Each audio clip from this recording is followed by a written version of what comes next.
Good job on the graphics, Judge. Hurt the environment, refuse to pay the fine. Soon the EPA might be able to garnish your wages without consulting a court. The agency claims it has authority to garnish non-federal wages to collect delinquent non-tax debts without first obtaining a court order. This sounds like a joke, but it's not. Fox News senior judicial analyst Judge Andrew Napolitano is here. Judge, how could this be legal? It is not legal, Brian. The EPA is yet again, this is not the first time, it's not the second time, it's probably not the last time, trying to add to its own authority, add to its own power base on its own. Congress never authorized it. Congress couldn't authorize it. It blatantly violates the Constitution. Here's what the EPA is trying to do. They drive by your backyard and they see you built a pond back there without getting a permit from them. They're not going to charge you with doing it wrong and prove the case against you in court. They're going to send you a bill. And if you don't pay the bill, they're going to come here to Fox News and try and garnish your wages.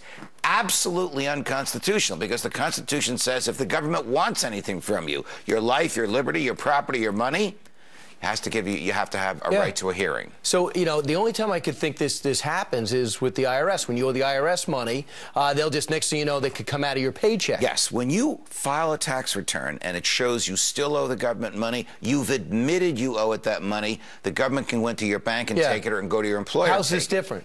It's entirely different, because there's no admission in this case with the EPA.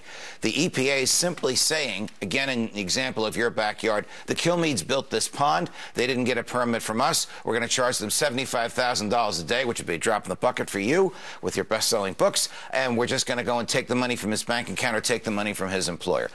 Congress could stop this with a simple majority vote in both houses, in the House and in the Senate. Look at what they've done already with fines in 2009, $96 million, in 2011, $252, in 2013, $1.1 billion. This is incredible. Judge, how can this be stopped? A simple vote. Simple vote. Both houses of the Congress. President has nothing to do with it. He can't veto those votes.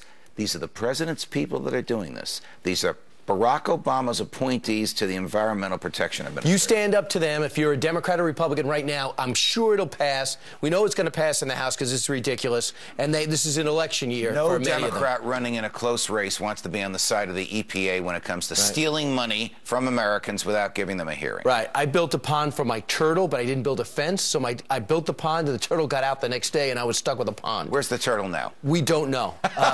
Judge, it's great to see you, but have you seen my turtle? It's green with a shell. Straight ahead. So who's to blame for the immigration crisis at the border? Guess what Democrats say? I don't think in any way you can fault the administration for this. I agree. And her reason, even more puzzling. And meet the family.